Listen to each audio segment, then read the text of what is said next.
नमस्कार, मेरा नाम है डॉक्टर मनीषा और एक बार फिर से स्वागत है आप सबका मेरे चैनल एमक्यूएमए केयर पे, जहां हम बात करते हैं हेल्थ डिसऑर्डर के बारे में, स्किन केयर और हेयर केयर के बारे में और जानते हैं उससे रिलेटेड होम्योपैथिक ट्रीटमेंट।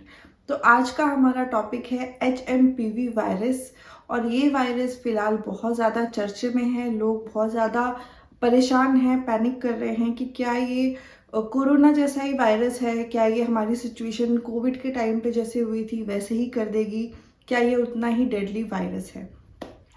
तो ये HMPV वायरस जो है ये सेम जैसे चाइना से कोरोना वायरस आया था, सेम उसी जगह से स्प्रेड हुआ है और अब इंडिया में भी इसके 5 केसेस देखने को मिल गए हैं।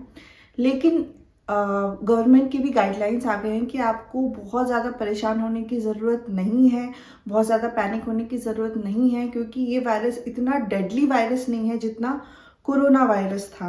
तो ये वायरस फैल तो रहा है, बहुत तेज़ी से स्प्रेड हो रहा है, लेकिन ये उतना खतरनाक या उतना डेडली वायरस नहीं है। तो आप लोगों को बिल्कुल पैनिक नहीं होना है। सिर्फ जो भी सेफ्टी मेजर्स आप कर सकते हो, जो प्रिकॉशंस आप रख सकते हो और जो गवर्नमेंट की गाइडलाइंस आ रही है आप उसे फॉलो कर सकते हो।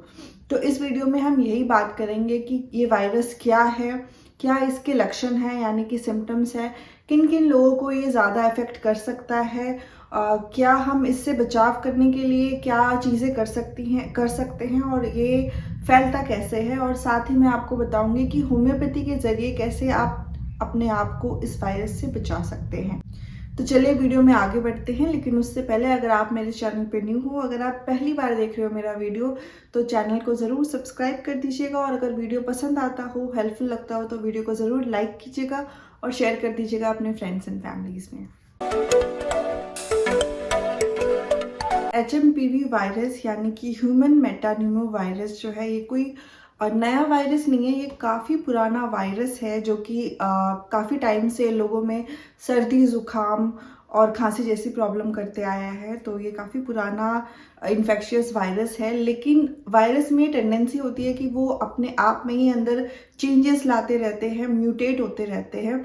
तो म्यूटेट हो के ये वाला जो ये वायरस आया है, ये उसी वायरस का एक नया फॉर्म बन के आया है जो कि अब लोगों में काफ़ी ज़्यादा इन्फेक्शन फैला रहा है और काफ़ी पहले से थोड़े चेंजेस हैं इनके सिम्टम्स में। तो ये कोई बहुत ज़्यादा नया वायरस नहीं है और ना ही ये कोई बहुत ज़्यादा डेडली वायरस है। ये वायरस पहले से ही हम सबके बीच में पहले से ही मौजूद था, बस इसमें अब कुछ चेंजेस हो गए हैं। तो चलिए आगे जान लेते हैं कि ये वायरस किन किन लोगों को ज़्यादा अफेक्ट कर सकता है, यानी कि हाई रिस्क फैक्टर में कौन से लोग आते हैं।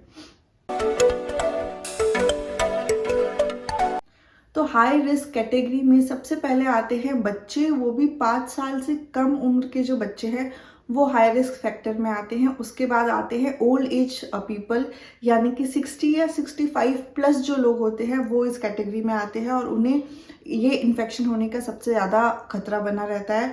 उसके बाद आते हैं क्रॉनिक पेशेंट ऑफ एस्थमा, यानी कि जिन्हें लंबे टाइम से एस्थमा है या फिर COPD की शिकायत है, उन्हें जो है ये जल्दी ये बीमारी संक्रमित कर सकती है।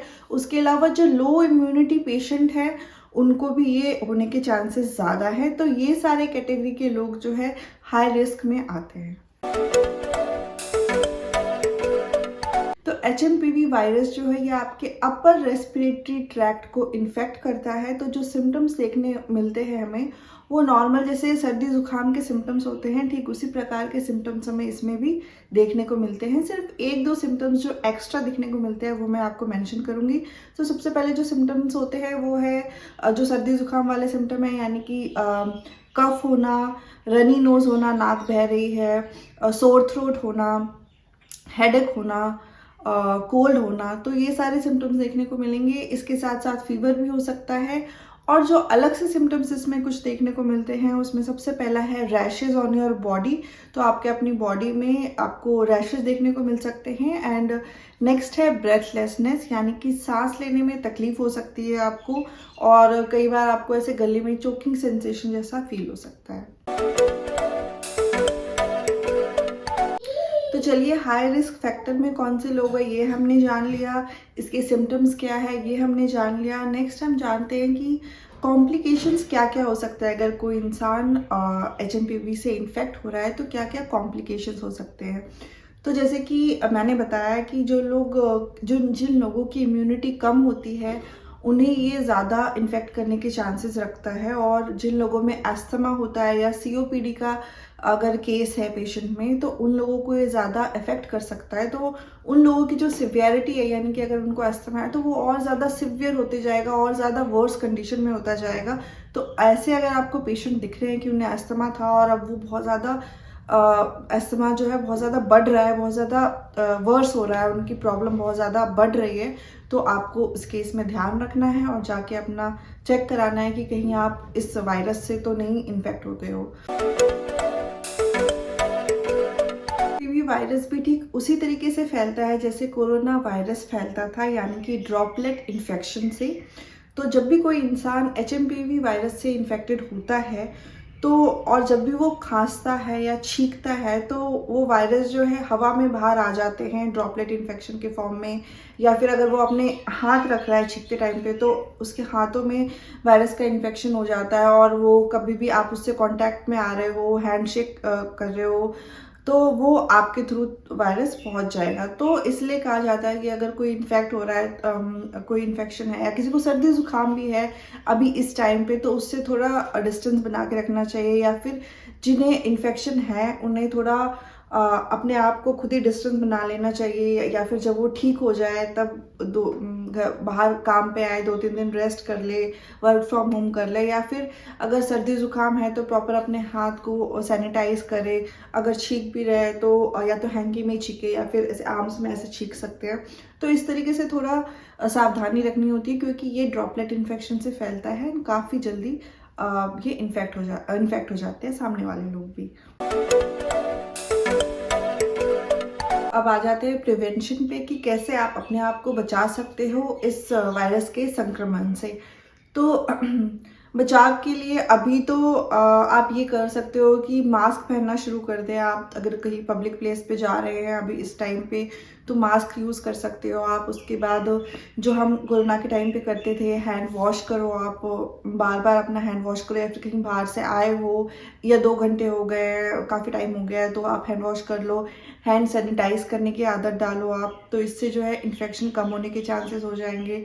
इसके साथ साथ अगर बच्चों में क्योंकि ये इन्फेक्शन बहुत जल्दी फैल रहा है, तो अगर स्कूल में किसी को ये इन्फेक्शन हो गया है या फिर सर्दी जुकाम भी हो गया है फॉर दैट मैटर, तो उस बच्चे को थोड़ा आइसोलेट करके रखा जा सकता है कुछ दिन के लिए, या फिर उन्हें 2-3 दिन की, 4 दिन की या हफ्ते भर की छुट्टी दी जा सकती है, ताकि बाकी बच्चों को वो इन्फेक्शन ना फैले। तो अगर किसी को भी ये है, इनफैक्ट बड़ों में भी अगर सर्दी जुकाम इस टाइम पे हो रहा है या फिर ऐसे सिम्टम्स आ रहे हैं, एचएमपीवी वायरस के इन्फेक्शन वाले सिम्टम्स आ रहे हैं, तो उनको थोड़ा सा दूर रखा जा सकता है, थोड़ा आइसोलेटेड रखा जा सकता है और डिस्टेंस मेंटेन किया जा सकता है। और अगर आप उनके कांटेक्ट में भी जा रहे हैं तो मास्क वास्क आप पहन के जा सकते हैं, प्रॉपर सैनिटाइजेशन कर सकते हैं। तो ये सारे मेथड आप यूज़ कर सकते हो फॉर प्रिवेंशन।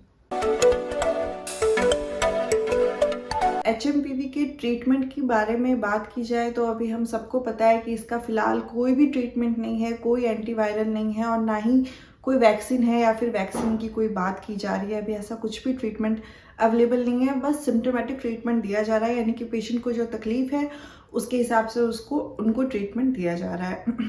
तो बस आप यही कर सकते हैं कि अपना प्रिवेंशन रख सकते हैं। इसके अलावा मैं आपको 2 होम्योपैथिक मेडिसिन बताने वाली हूँ जो आप यूज़ कर सकते हो एचएमपीवी से बचाव के लिए, यानी कि आपको ये इन्फेक्शन ना हो, आप इससे संक्रमित ना हो, उसके लिए आप 2 होम्योपैथिक मेडिसिन यूज़ कर सकते हो। तो सबसे पहली मेडिसिन है इन्फ्लुएंज़म 200।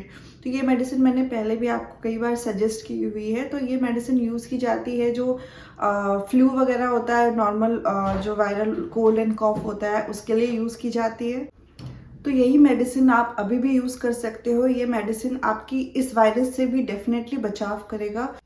तो अगर आपको सर्दी जुकाम हो गया है, ये सिम्टम्स दिख रहे हैं, तो आपको दिन में 1 बार ये मेडिसिन लेनी है। 1 चम्मच पानी में 2 बूंद करके आप इसे ले सकते हो। और अगर आप बच्चे को दे रहे हो तो सिर्फ 1 बूंद लेना है आपको।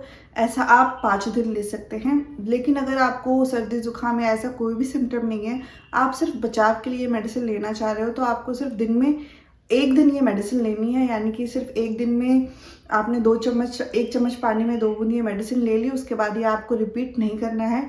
आप ये 1 महीने के बाद रिपीट कर सकते हैं।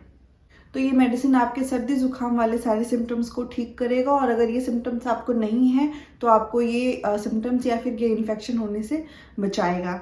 नेक्स्ट मेडिसिन है टेनोस्पोरा का मदर टिंचर। तो ये मेडिसिन एक्चुअली गिलॉय है, गिलॉय से बनी हुई ये मेडिसिन है, जो कि हम सबको पता है कि इम्यूनिटी बढ़ाने के लिए बहुत अच्छी है ये मेडिसिन।